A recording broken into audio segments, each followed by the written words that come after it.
Muy buenos días con todos ustedes, muchísimas gracias por estar con nosotros. Bienvenidos a este ciclo de conferencias organizado por el Departamento de Antropología.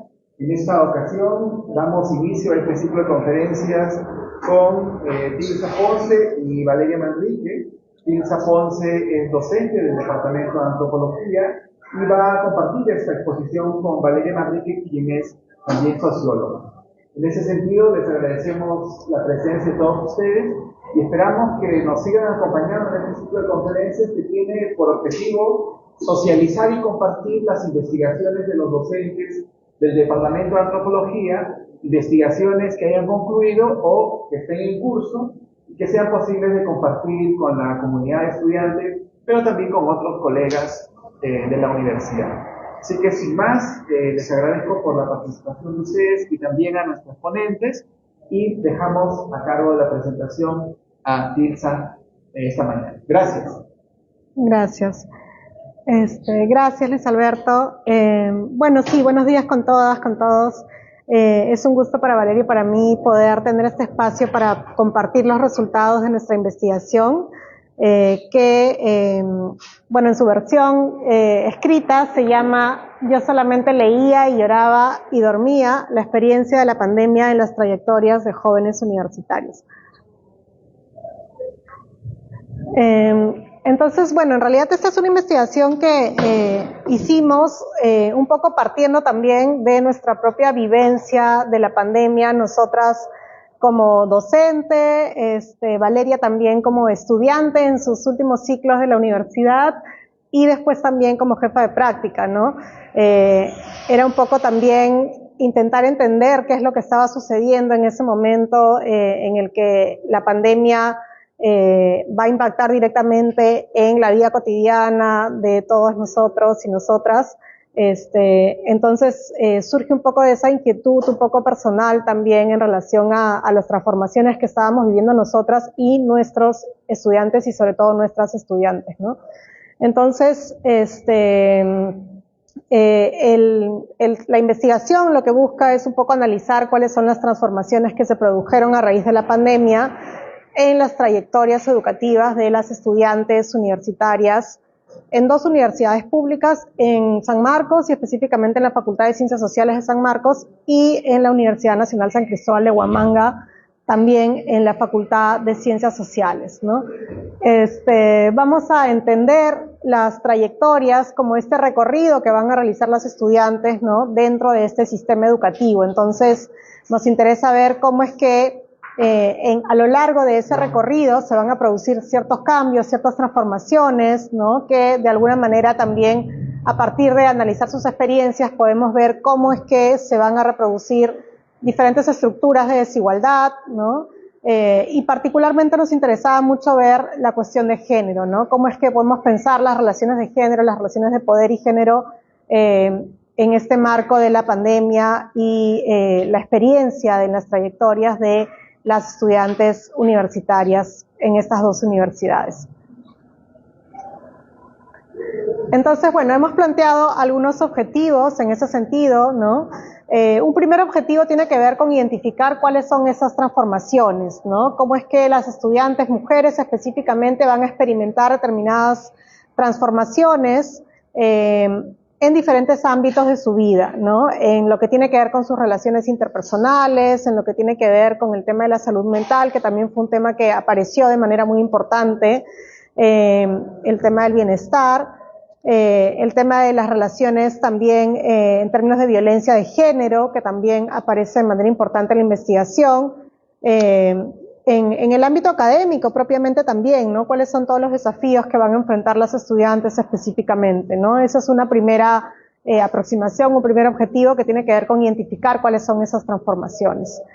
En segundo lugar, tenemos la exploración de los cambios también que se van a producir en el uso del tiempo en los estudiantes, ¿no? Nos interesaba mirar la dimensión del tiempo y cómo es que la pandemia, los periodos de encierro, de cuarentena, también van a impactar de manera directa en cómo se usa el tiempo, cómo se distribuye el tiempo, cómo se distribuyen determinadas tareas también al interior de los hogares, pero también fuera de ellos, ¿no?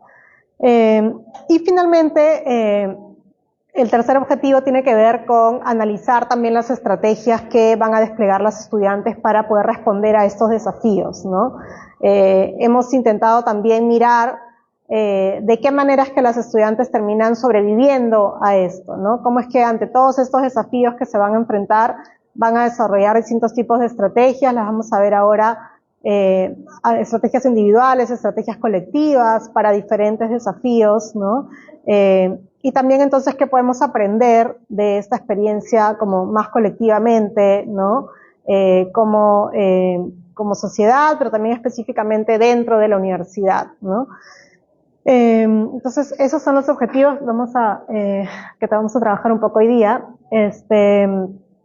De repente mencionar solamente de manera muy breve un poco cómo empezamos a plantear la investigación y algunas ideas sobre el marco conceptual que planteamos, ¿no?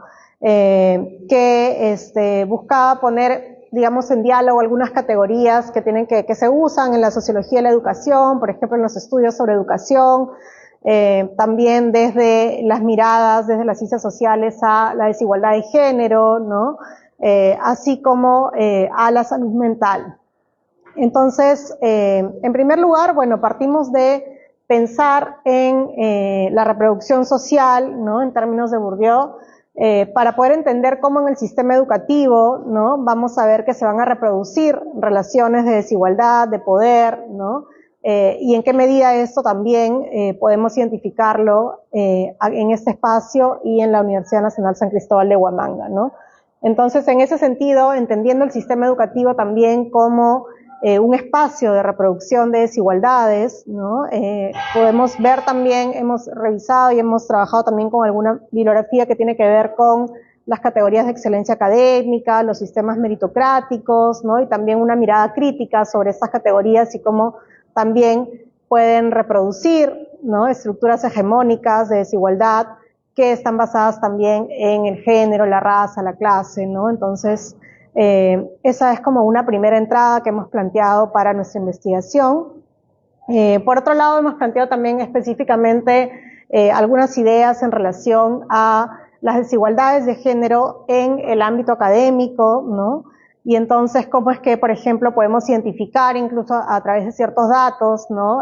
Sobre la educación superior, por ejemplo, cómo es que hay unas diferencias significativas de género en la experiencia universitaria, y cómo es que esto está muy vinculado también a cuestiones como el uso del tiempo, las labores de cuidado, la salud mental, ¿no? Y que ya hay bibliografía también que da cuenta de eso, ¿no?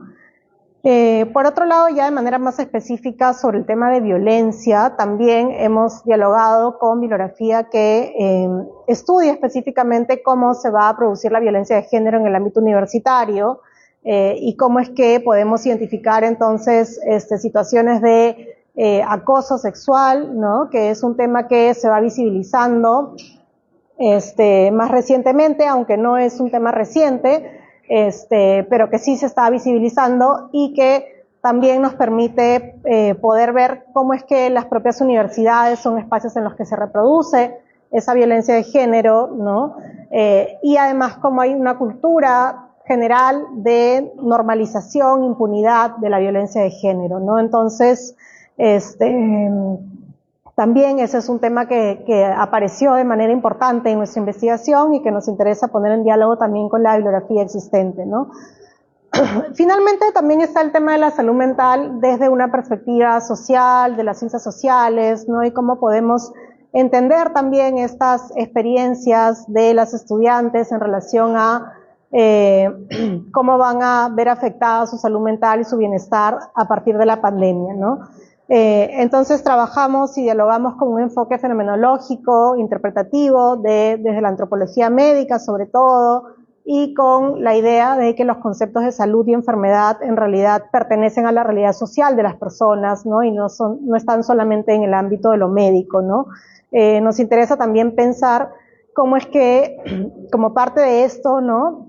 Y de esta experiencia finalmente de la salud mental, también los procesos narrativos son parte de cómo se vive, se experimentan estos padecimientos, ¿no? Entonces, de hecho, en nuestra investigación también De alguna manera hemos visto cómo es que a lo largo del trabajo de campo hemos ido viendo y siendo parte de estos procesos narrativos sobre estas experiencias y de cómo se narra el bienestar, la salud mental, los problemas de salud mental por los estudiantes a raíz de los cambios de la pandemia, ¿no? Entonces, eso de manera introductoria, y ahora Valeria va a continuar con la siguiente parte. Esto es para el video, me imagino, porque si no se escuchaba muy alto tampoco. ¿Sí? Al costadito esto, ¿así? Ay. A ver. Aquí. Ya. Bueno, entonces ya con esa introducción que justo comentó Tilsa sobre el marco conceptual, ¿no? Como justo los referentes teóricos que usamos, pero además cómo partió esta investigación de la experiencia propia de la docencia, en mi caso de ser estudiante, ¿no? Porque yo agarré como un par de ciclos de la educación virtual. Es que ya voy a hablar un poquito más de la metodología. Y antes de señalar, quería mencionar que, bueno, nosotros fuimos un equipo de 2, pero también contamos con Caro, que fue nuestra asistente, ¿no? Con Carolina, que es una estudiante de antropología, y que ella nos apoyó, digamos, en las diferentes fases del proceso, sobre todo en la aplicación, el recojo de información, la sistematización, que fue también, ¿no?, extensa, y que además fue importante contar con ella como parte de la comunidad universitaria aquí en San Marcos, ¿no?, para justamente establecer ese vínculo con los estudiantes, y bueno, seguir atravesándonos, creo, por las experiencias mismas de alguien que había estudiado, ¿no?, y que estaba además transitando como por este cambio. Entonces, bueno, ya un poquito más en lo metodológico, nosotros usamos un diseño de investigación cualitativo, ¿no? Justamente por este elemento más narrativo de querer profundizar en las experiencias de las jóvenes, ¿no?, de las estudiantes en este contexto de pandemia. Y decidimos trabajar con 2 universidades públicas, ¿no?, que era lo que nos interesaba, la Universidad Nacional Mayor de San Marcos, porque, bueno, ambas, digamos que formamos parte, ¿no?, de alguna forma, y la Universidad Nacional San Cristóbal de Huamanga en Ayacucho. Principalmente por ser además 2 universidades públicas de una larga, ¿no?, trayectoria en ciencias sociales. De hecho, ambas son las universidades cuyas facultades de ciencias sociales son las más antiguas del Perú, ¿no? Entonces, bueno, y a raíz de eso también las escogimos. Hicimos un trabajo de campo el año pasado, el 2022, que fue hecho de manera mixta y presencial. Quedaban un poco de la pandemia. Grupos focales mixtos, ¿no?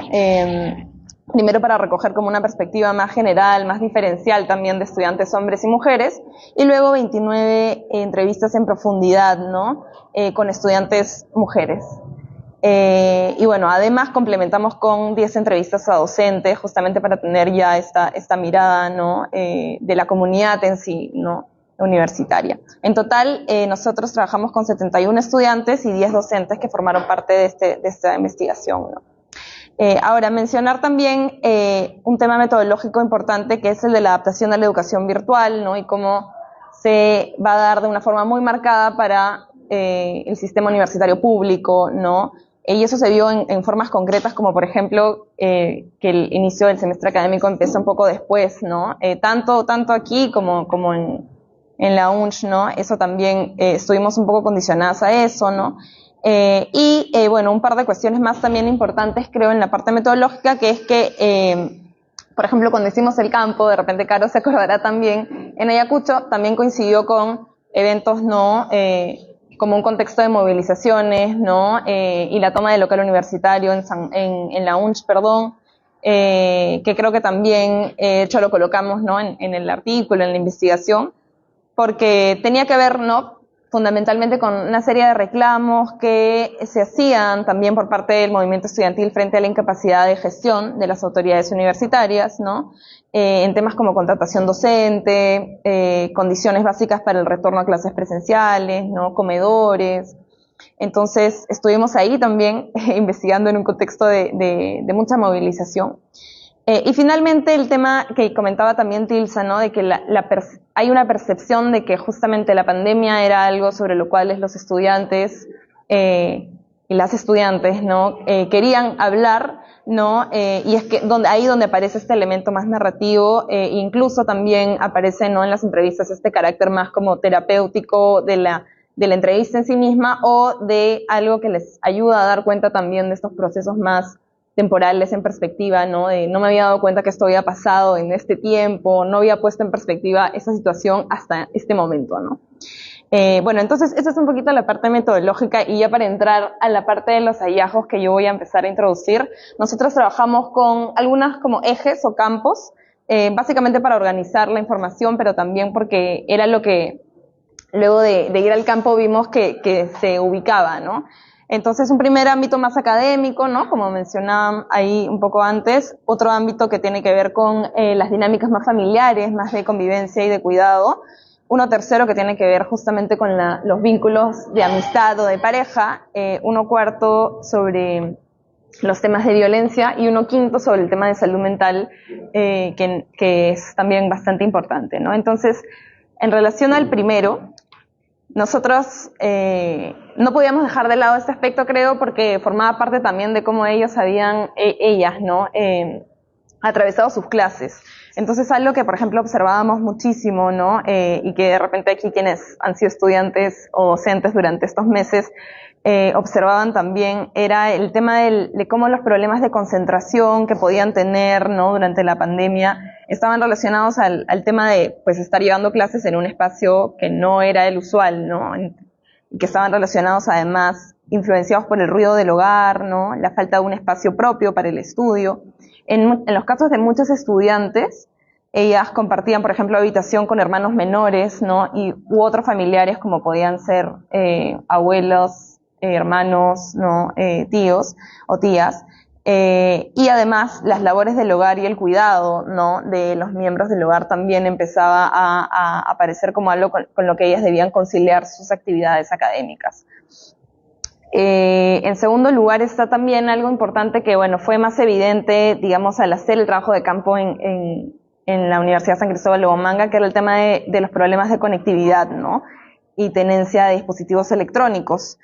Algo que se veía de forma más marcada justamente en las estudiantes que vivían en áreas rurales, pero que además en un ciclo normal, digamos, ¿no?, más bien lo que hacían algunos estudiantes en la UNCH era o alquilar una habitación, ¿no?, o venir a estudiar a Huamanga, ¿no?, y al terminado el ciclo o el semestre volver a sus pueblos de origen, a sus comunidades, ¿no? Algo que la pandemia además afectó abruptamente, ¿no?, y que obligó más bien, ¿no?, a las estudiantes a llevar clases en sus propios, ¿no?, lugares de origen, además de los problemas de conectividad, el tema de la tenencia de artículos electrónicos, y frente a esto, ¿no?, esta respuesta que tiene la universidad, en realidad para ambas universidades va a ser descrita como insuficiente, ¿no? En tercer lugar, un poco el tema de la carga académica. Nosotros lo hemos ubicado un poco como la percepción, ¿no?, en tanto justamente estos discursos, estas narrativas que ellas nos relatan, ¿no?, hablan mucho de esta disponibilidad de tiempo, ¿no?, que parecía ser vista por los docentes, ¿no?, y frente a lo cual hubo también un aumento en las horas académicas, ¿no?, un aumento en la cantidad de lecturas que se podían leer, ¿no?, y además una sobreexposición a la pantalla, ¿no? Eso finalmente generaba, ¿no?, un agotamiento físico, un agotamiento mental, y finalmente una pérdida de interés y motivación en aprender, ¿no? Eso era lo que además nos llamaba mucho la atención, de hasta cierto nivel de cansancio y hartazgo, ¿no?, de tanta sobreexposición, de tanta carga, ¿no?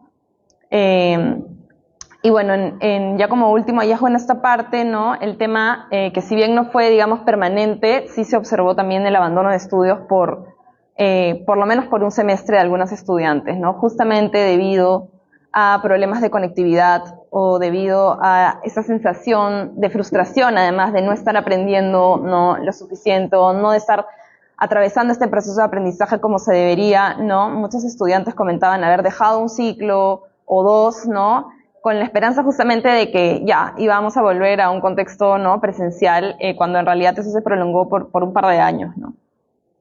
Ahí justo tenemos algunas citas, creo, que también nos ayudan a ilustrar un poco más esto que les comentaba. En primer lugar, el tema de de la disponibilidad de tiempo y la percepción del aumento de carga académica, ¿no? Y en el segundo, finalmente el proceso de abandono, ¿no? De los estudios por 1 o 2 semestres por parte de algunas estudiantes, fue algo que también observamos, ¿no? Con preocupación también en esta parte. En segundo lugar, ya nosotras hablamos también sobre este segundo campo que les comentaba, que era el de las dinámicas más familiares, la convivencia, ¿no? Y los cuidados. Teníamos ya algunas ideas previas de qué iba a suceder, pero fue igual interesante contrastarlo con la experiencia de las estudiantes de 2 universidades, además situadas en diferentes, ¿no? territorios. En primer lugar, el encierro provocó una intensa convivencia con los miembros del hogar, y creo que muchos, ¿no? también lo hemos sentido, produciendo también conflictos, ¿no? Por problemas económicos, por estrés, en algunos casos más extremos, abandono de la vivienda, ¿no? Abandono del hogar en medio de la pandemia. Algunas estudiantes tuvieron que abandonar sus casas, ¿no? Justamente porque la convivencia estaba ya más bien a un punto de crítico, ¿no? Como solemos llamar.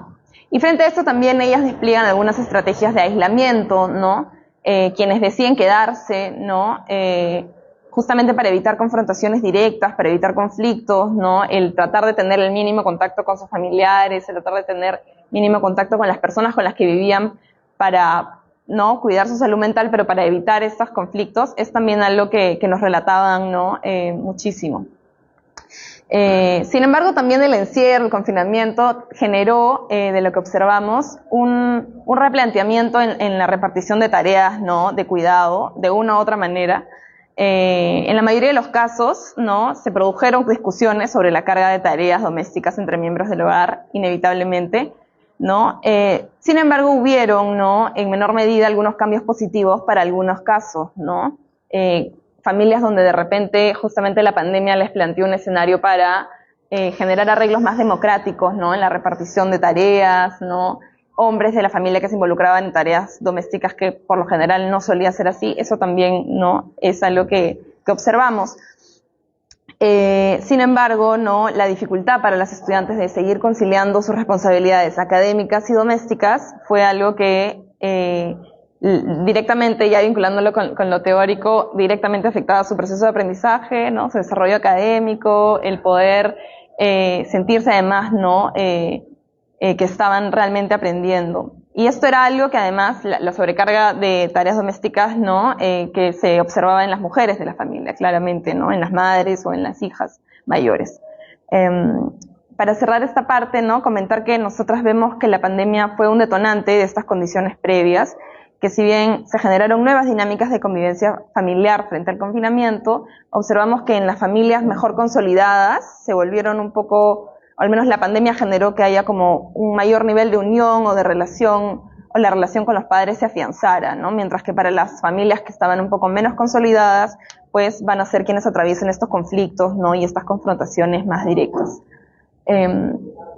El tema con el vínculo con pares y parejas fue lo que nos pareció muy interesante en realidad, porque vimos que no necesariamente se había abordado tanto en la investigación, ¿no? De repente lo que ya he mencionado por ahí, que lo habían leído y lo habían ya dado cuenta, pero el tema de los vínculos fue bien nuevo, ¿no? Preguntar cómo habían cambiado sus vínculos durante la pandemia y cómo se sentían con eso también.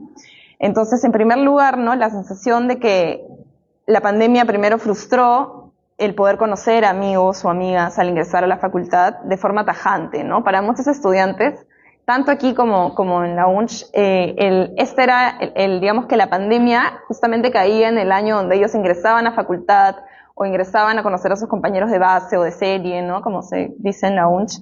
Y esta ruptura también va a generar una frustración de alguna forma, ¿no? Para otras estudiantes va a haber una pérdida de contacto con ciertas amistades, ¿no? Porque el hecho, por ejemplo, en el caso de Ayacucho, ¿no? El hecho de retornar a sus pueblos de origen va a implicar, pues más bien no ver a tus compañeros, ¿no? Compañeras de clase por 1, 2, 3 años, ¿no? Sin embargo, también vemos que hubieron muchos cambios en los vínculos románticos, ¿no? En los vínculos más afectivos. Las estudiantes que se encontraban en una relación durante la pandemia expresaron que más bien buscaban mantener una constante en sus vidas en un contexto, ¿no? En un momento de mucha incertidumbre e inestabilidad. Y eso es algo que nos llama la atención también, como algo que se mantenía, ¿no? Dentro de muchas historias, muchas experiencias que escuchamos, ¿no? El hecho de estar en un contexto de duelo, en un contexto incierto, de no saber cuándo iban a volver las clases, de precariedad económica, ¿no? Y de enfermedad, también hace, ¿no? Que muchos estudiantes se sientan más bien seguras, ¿no? Con algo que parece, ¿no? Mostrar estabilidad en sus vidas, como puede ser una relación. Entonces hay muchas referencias a estas relaciones tóxicas, ¿no? O a perder la noción del tiempo que pasó por la pandemia, ¿no? Eso también aparece muchísimo. No sabía que se habían pasado 2 años, 3 años, ¿no? Entonces ahí es donde observamos también situaciones de dependencia emocional, ¿no? De manipulación, de maltrato, que se intensificaron en la pandemia, justamente por esta percepción de no haber percibido, de no haber sentido lo que realmente estaba sucediendo, ¿no? A causa de este contexto. Sin embargo, para otras estudiantes la distancia física, ¿no? La ausencia de contacto físico, presencial, y los problemas de comunicación que planteaba también la virtualidad, ¿no? Generaron también que las cosas se enfriaran, ¿no? Como se suele conocer, o que se distanciaran, y en algunos casos que pues las rupturas se generen, ¿no? A producto de la pandemia. En pocos casos, en muy pocos, se refiere que esto en realidad fortaleció la relación, ¿no? Mejoró la confianza, encontraron nuevas formas de comunicarse. Por ahí también tenemos, creo, algunas citas un par de citas que lo demuestran, ¿no? Sobre eso último, la segunda, sobre las relaciones, ¿no? Esta sensación de que era lo único que iba a permanecer, ¿no? Lo único que iba a permanecer era esta persona y esto que teníamos. Entonces, a nosotros nos pareció súper importante, ¿no? Y en la primera cita también el tema de cómo la pandemia también y la virtualidad implicó un quiebre en las relaciones sociales de las estudiantes, en cómo ellas incluso manifiestan tener ahora algunas dificultades para hacer amigos o para conocer gente, porque pues, ¿no? Al final cuando tú entras a tu serie o a tu base, imagino que te tocan muchas clases juntas con este grupo, ¿no? Entonces los ves de una u otra manera. Eso también se vio muy frustrado, ¿no? Y bueno, eso era un poco las 3 primeras ejes que teníamos en relación a los vínculos de padres y parejas, y ahora ya vamos a entrar al tema de violencia de género, que también fue algo que mostró, bueno, hallazgos que son nuevos y a la vez se replantean, ¿no? En la virtualidad. Entonces no sé si te lo paso. Ay.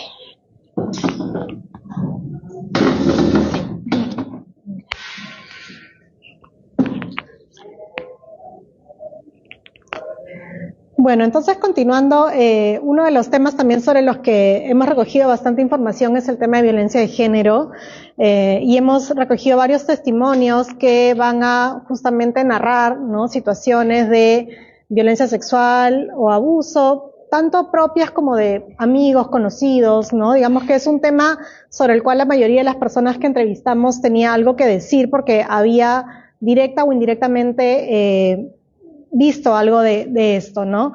Por ejemplo, a nivel de situaciones de acoso y hostigamiento sexual por parte de docentes y sobre todo jefes de práctica, tanto antes como durante la pandemia, ¿no? Entonces, sí hemos identificado que es un tema bastante presente, lamentablemente, y que en el caso de la pandemia también la virtualidad de alguna manera va a facilitar algunas situaciones para que el hostigamiento, por ejemplo, se dé a través de las redes sociales, cómo es que también el contacto virtual hacía que docentes y jefes de práctica pudieran tener acceso de otra manera a las estudiantes, mandarles mensajes de manera insistente, mandar mensajes en la madrugada, por ejemplo, ¿no?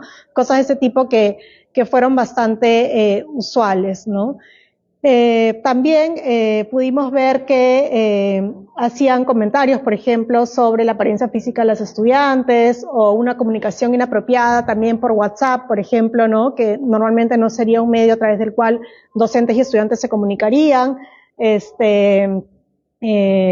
Entonces hemos visto que hay bastante presencia de este tipo de situaciones y al mismo tiempo también que hay una cierta cultura de impunidad, ¿no? Que Muchos de estos casos se conocen, hemos recibido incluso referencias a personas en particular que se sabe, ya es como un conocimiento de la facultad, ¿no? Que son docentes o jefes de práctica que van a acosar permanentemente a sus estudiantes, pero es como algo que ya los estudiantes saben que no hay ningún tipo de sanción, ningún tipo de respuesta institucional, y entonces hay como una resignación frente a esta situación también, lo cual es bastante preocupante, ¿no? Esto sobre todo en la UNCHE en realidad.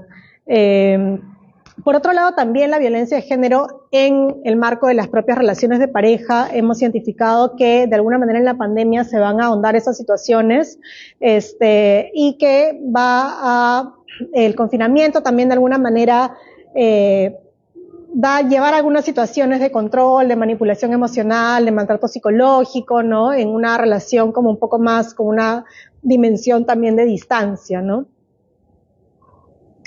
Entonces ahí tenemos también un par de testimonios, ¿no? En la UNCH, por ejemplo, nos hablaban de docentes que ya se sabía que chantajeaban con el tema de las notas a las estudiantes, que pedían explícitamente favores sexuales a cambio de aprobar los cursos, que ya eran docentes de los cuales había que huir simplemente o intentar tener el mínimo contacto, ¿no? Y bueno, fue preocupante también que en la UNCH identificáramos que no existía ningún tipo de canal de denuncia ni de poder investigar estos casos, ¿no? Otro testimonio en San Marcos, ¿no? También que nos dice que no se podían negar, ¿no? Que los jefes de práctica también, como tienen la batuta del curso, ¿no? Y que hay como este miedo de no tampoco hacerle el pare directamente ante estas situaciones, ¿no? Y bueno, el último tema o dimensión que hemos trabajado es el tema de salud mental y bienestar, y que en verdad aparece de manera transversal a todos los temas que ya hemos mencionado, ¿no? Que de hecho se desencadena también en gran medida a partir de las situaciones que van a vivir las estudiantes en estos diferentes ámbitos, ¿no? Entonces, nos interesa ver mucho el tema de las narrativas que van a elaborar las estudiantes en relación a estas experiencias y estas afectaciones de salud mental. Y hemos visto también que, claro, van a narrar muchas veces que previamente a la pandemia habían vivido ya situaciones difíciles en temas de salud mental, pero vamos a encontrar en algunos casos que la pandemia también va, digamos, a desencadenar estas situaciones, ¿no?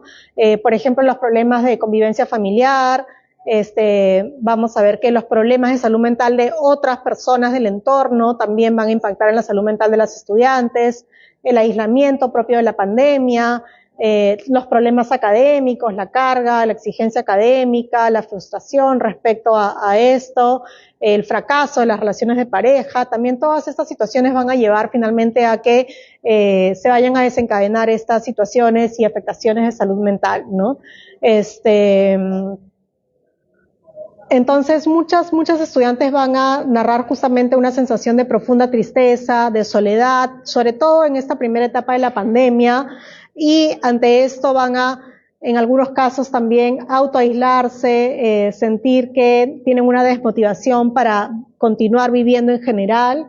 Hemos identificado también varios casos de estudiantes que van a señalar padecimientos de trastornos de salud mental, ansiedad, depresión, trastorno límite de personalidad, trastorno obsesivo-depresivo, trastornos alimentarios, entre otros, ¿no?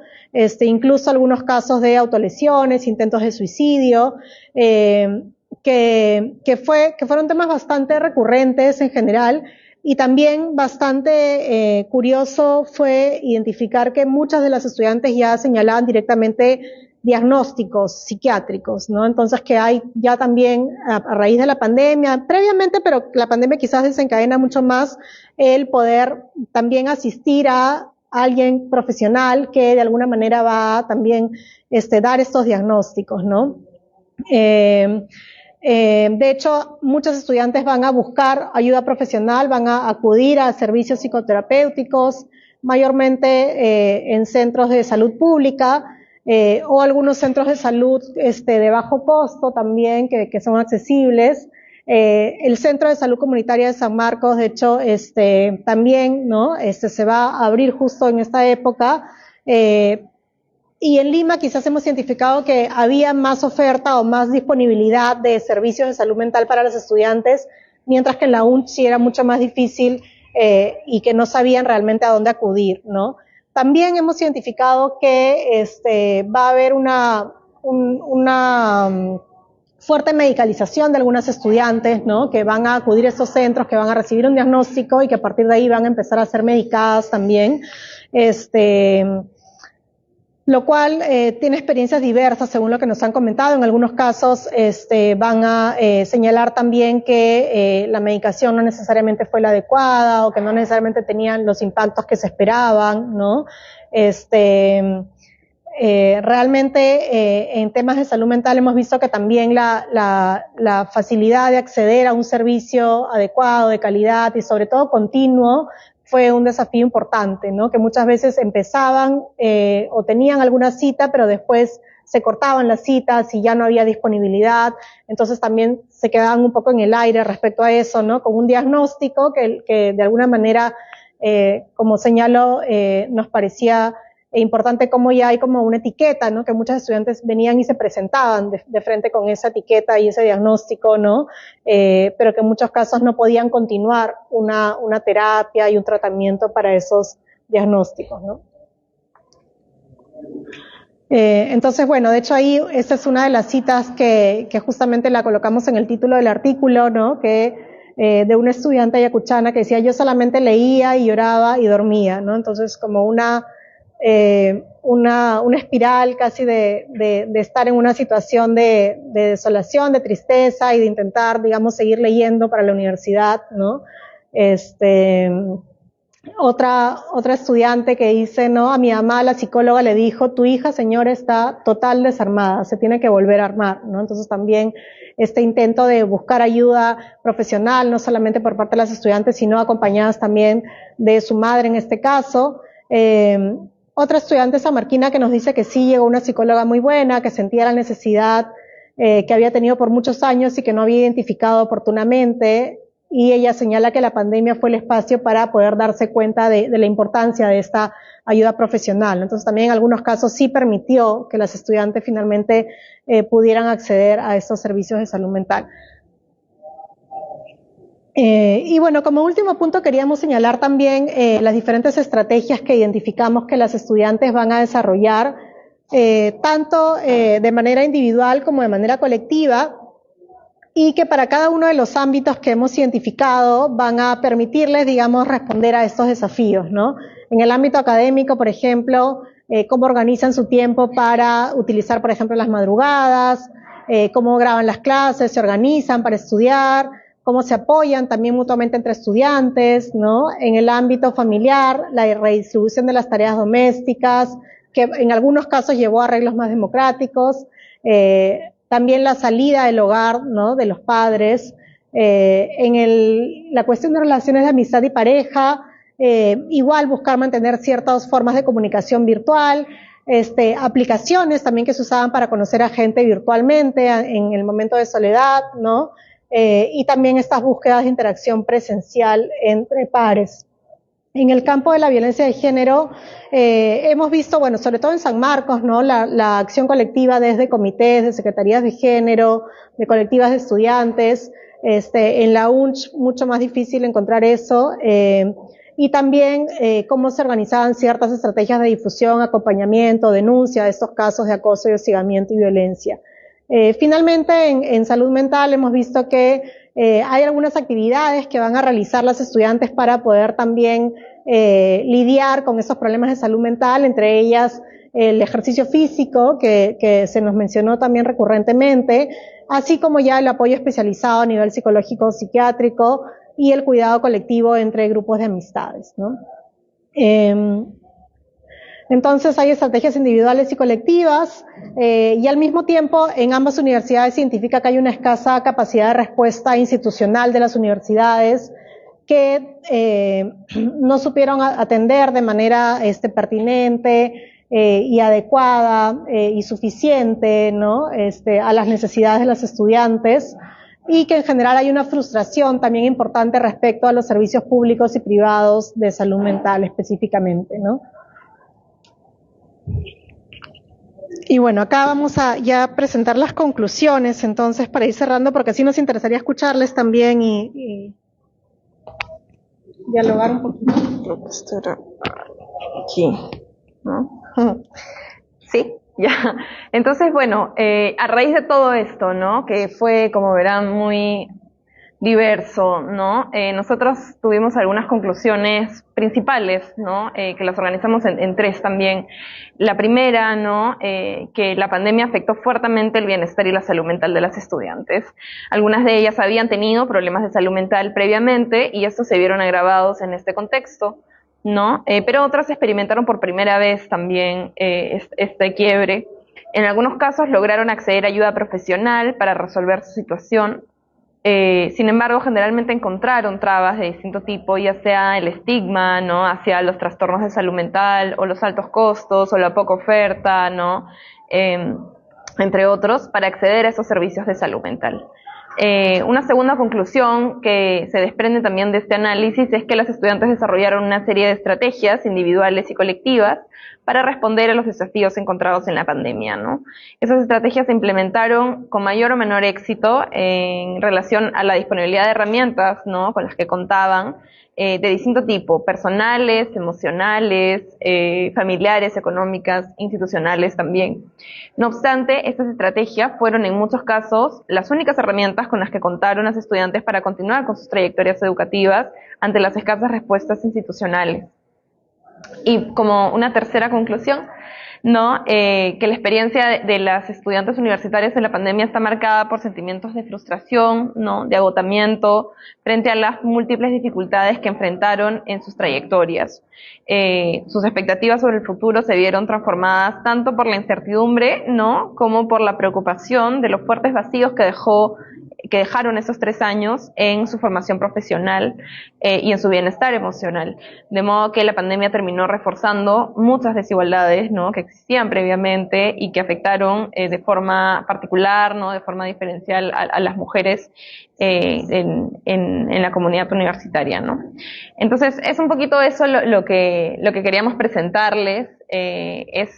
Ha sido en verdad una investigación de varios meses, ¿no? Y bueno, de repente, no sé si, cerrar con esto, ¿no? Que la investigación fue posible gracias a la confianza que nos dieron las estudiantes, a la fortaleza que tuvieron para relatarnos también lo que habían vivido en estos años, ¿no? Tanto de la Universidad Nacional Mayor de San Marcos como de la Universidad Nacional San Cristóbal de Huamanga, quienes tuvieron la generosidad de compartir con nosotras sus experiencias, ¿no? Y también al financiamiento del Consejo Latinoamericano de Ciencias Sociales en el marco del concurso de equipos de investigación múltiples violencias en América Latina y el Caribe, género, disidencias y alteridades. Eso sería todo, creo. Gracias.